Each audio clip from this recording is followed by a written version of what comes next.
ini tuh panis lo.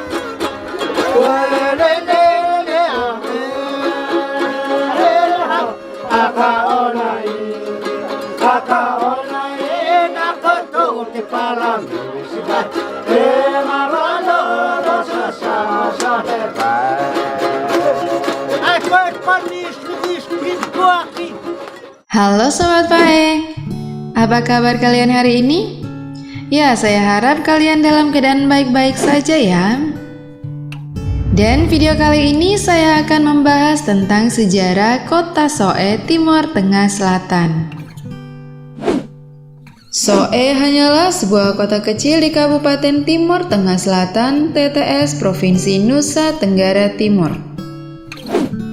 Saat ini Soe menjadi ibu kota dari Kabupaten TTS atau Timur Tengah Selatan. Penunjukan Soe sebagai ibu kota Kabupaten TTS terjadi bersamaan dengan pembentukan Provinsi Nusa Tenggara Timur pada tanggal 20 Desember tahun 1958. Meskipun demikian, jauh hari sebelumnya, Soe sudah dipersiapkan menjadi pusat pemerintahan Kerajaan Molo menggantikan kota Kapan. Dan persiapan itu berlangsung sejak 5 Agustus tahun 1907 dan makin intensif tahun 1012 dengan dibangunnya rumah bagi kontroleur Belanda waktu itu. Dan telep yang berlokasi di rumah jabatan Bupati TTS saat ini. Pada tahun 1919, Belanda membangun lagi perumahan pegawai, asrama polisi di Soe, dan pada tanggal 1 September 1922 menjadi hari di mana pusat pemerintahan Belanda secara definitif dipindahkan dari Kapan ke Soe. Sebagai tanda ditanamlah sebuah pohon beringin di lapangan bola voli Polres TTS. Pohon beringin itu masih berdiri kokoh di tempatnya.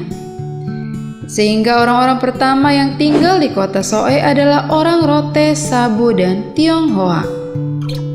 Itulah sebabnya sampai saat ini di Soe ada kampung Rote dan kampung Sabu. Orang-orang Tionghoa pada waktu itu lebih memilih tinggal di pusat kota dan memegang kendali ekonomi dan bisnis di kota Soe.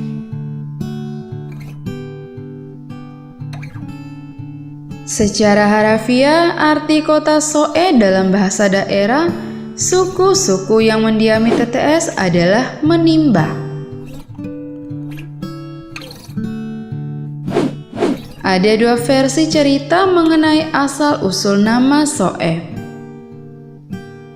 Manakah yang lebih layak untuk dijadikan pegangan? Berikut ini sebuah analisa sederhana yang berkaitan dengan asal-usul nama Soe. Pertama, dari banyak kisah mengenai asal-usul nama dari satu tempat, kita belajar satu hal, yakni nama untuk tempat itu selalu diambil dari satu kejadian atau perbuatan kunci yang terjadi di tempat itu. Dan bandingkan misalnya nama Banyuwangi, Betel, dan lain-lain. Pepatah Latin untuk itu berbunyi nomen est omen. Kisah versi pertama tidak cukup kuat dijadikan pegangan. Alasannya, tindakan Meo Kobo Banoet mencedok muti dari dalam karung bukan perbuatan kunci dalam keseluruhan kisah. Itu hanyalah sebuah akta kecil, dan tanpa akta yang satu itu, makna cerita versi pertama tetap ada. Sebaliknya, kata Soe dalam cerita versi kedua merupakan perbuatan kunci dalam seluruh cerita.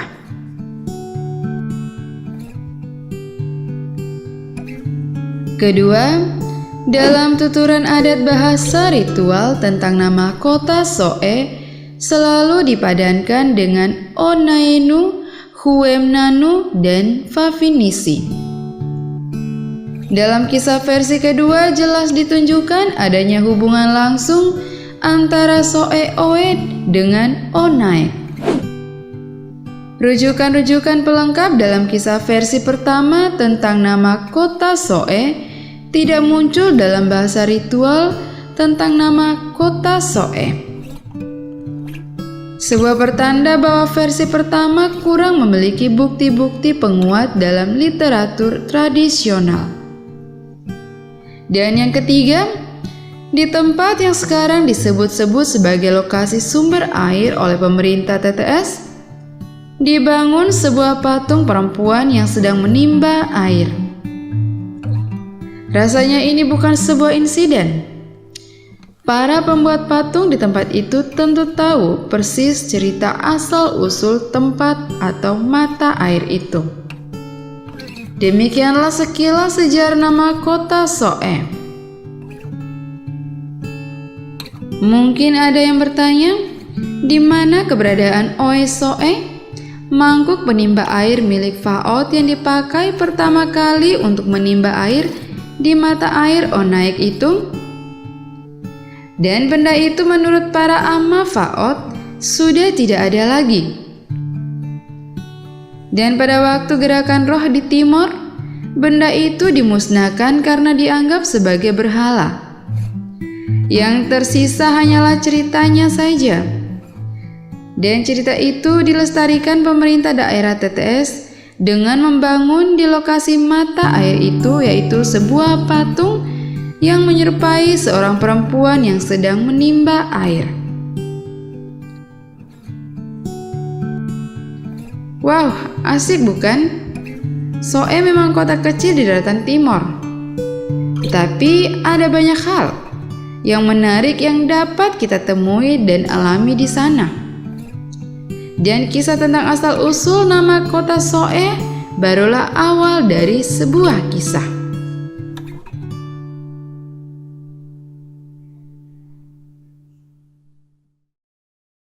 Mesa no até MI, Itabua, Mesa no Cantrace, Tocou, Queimamos.